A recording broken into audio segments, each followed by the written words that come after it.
आत्मज्ञान प्राप्त करने के लिए आगम ज्ञान बहुत आवश्यक है। जब तक हमारे जीवन में आगम ज्ञान अर्थात चारों अनुयोगों का ज्ञान नहीं होगा, तब तक हमारे लिए आत्मज्ञान प्रकट नहीं होगा। आत्मज्ञान से ही आत्मसिद्धि भी होती है, आत्मोपलब्धि होती है। आत्मज्ञान से ही हमारे लिए स्वात्मोपलब्धि एवं परमात्म तत्व की प्राप्ति होती है। हे उपादेय का विवेक, यह स्वाध्याय से आत्मज्ञान से मालूम पड़ता है। अन्यथा बिन जाने ते दोष गुणन को कैसे तजिए गई है। यदि हमारे लिए तत्वबोध नहीं होगा, आत्मज्ञान नहीं होगा, तो अच्छाई और बुराई का भी बोध नहीं होगा, और क्या गुण है और क्या अवगुण है ये भी मालूम नहीं पड़ेगा। क्या छोड़ना चाहिए और क्या ग्रहण करना चाहिए ये भी बिना आगम ज्ञान, बिना स्वाध्याय, बिना आत्मज्ञान के यह विवेक जागृत नहीं होगा। बुद्धि का संतुलन हमारे ज्ञान से ही होता है। जब जब बुद्धि भ्रमित होती है, जब जब बुद्धि का, दिमाग का दिमागी संतुलन बिगड़ता है, उस समय कुछ ना कुछ ज्ञान की कमी होती है, और उस ज्ञान की कमी के कारण यह आदमी, इंसान, प्राणी अपना संतुलन खो बैठता है। मानसिक संतुलन खोने का कारण ही ये है कि उसकी बुद्धि भ्रमित हुई, और बुद्धि भ्रमित होने के पीछे उसका विवेक जागृत नहीं हो पाया। विवेक जागृत ना हो पाने का कारण कि उसने स्वाध्याय में कुछ कमी रखी है, ज्ञान में कुछ कमी रखी है। महानुभावों, अपने ज्ञान को आप बढ़ाइए। यह ज्ञान आपके पुरुषार्थ से, आपके स्वाध्याय से बढ़ेगा। बिना अभ्यास किए यह ज्ञान कभी भी वृद्धि को प्राप्त नहीं हो सकता है।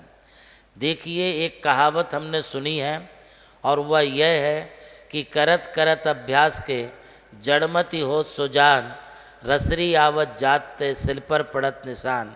इसका मतलब ये है कि पनहारिन पहले कुओं पर जाकर के पानी भरती थी, तो उस पर जो पाट होती थी, रस्सी से पानी खींचते खींचते उस पाट पर भी निशान पड़ जाते थे।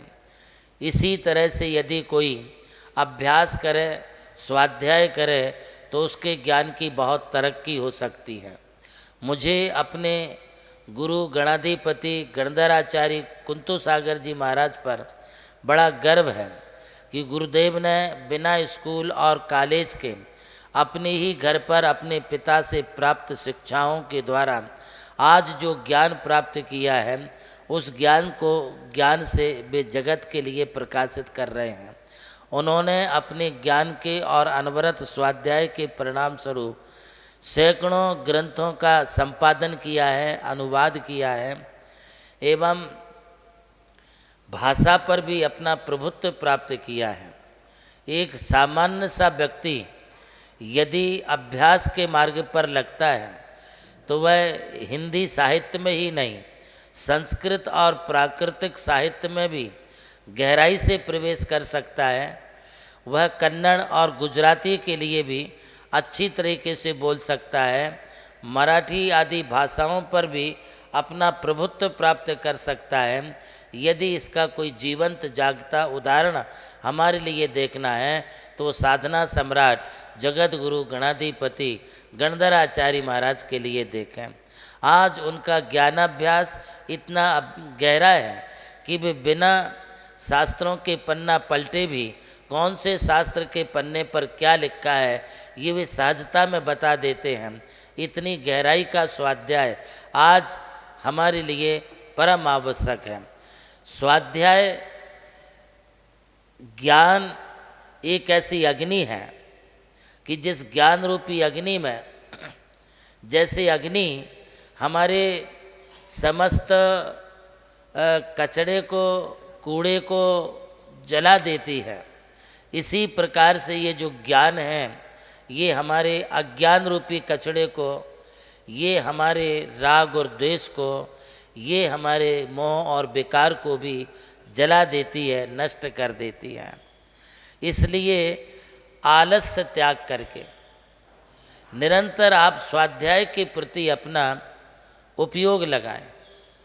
आज समाज को आगे बढ़ाना है और साधु के लिए आगे बढ़ाना है, तो हमें भौतिक संसाधनों से दूर हट करके सिर्फ ज्ञान के मार्ग पर बढ़ना होगा।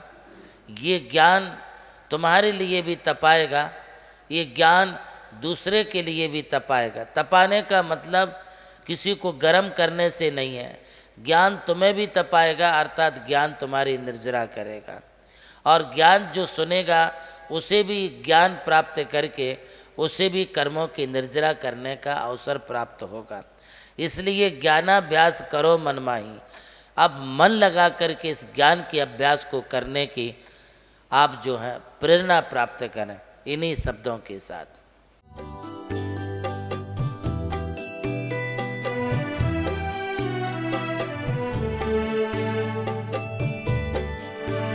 जैन धर्म केवल धर्म नहीं, जन जन का धम है। यही है इस धर्म की संस्कृति। सन 2010 चातुर्मास के दौरान मांगी तुंगी और गजपंथा की तीर्थ यात्रा के बाद एक रात्रि गजपंथा की पहाड़ियों पर विश्राम करते समय आचार्य श्री देवनंदी जी महाराज को एक दिव्य स्वप्न प्राप्त हुआ। स्वप्न में उन्होंने देखा कि एक ऐसा तीर्थ जिसकी कोई कल्पना भी नहीं कर सका था, एक ऐसा स्थान जहां पंच परमेष्ठियों की भव्य मूर्तियां हों, एक ऐसा समव शरण जो समर्पित हो जैन धर्म की शाश्वत परंपरा को। उस दिव्य संकेत को जीवन में उतारने के लिए आचार्य श्री कुंथलगिरी की ओर विहार पर निकल पड़े। वहां एक श्रद्धालु ने अपनी भूमि पूज्य गुरुदेव को समर्पित की और यहीं से आरंभ हुई मुंबई आगरा हाईवे NH3 स्थित णमोकार तीर्थ के निर्माण की महायात्रा। ये वही भूमि है जिसे राम टेकड़ी कहा जाता है, जहां भगवान रामचंद्र जी ने 12 लाख वर्ष पूर्व तपस्या की थी। आज यही भूमि बन रही है जैन संस्कृति का जीवंत प्रतीक णमोकार महातीर्थ। यहां बन रही है 51 फीट ऊंची अरिहंत परमेष्ठी की मूर्ति, चारों दिशाओं में 31-31 फुट ऊंची अन्य परमेष्ठियों की मूर्तियां। कुल मिलाकर एक अद्वितीय समवशरण की रचना है जिसका वर्णन Guinness book of world record में दर्ज हो चुका है।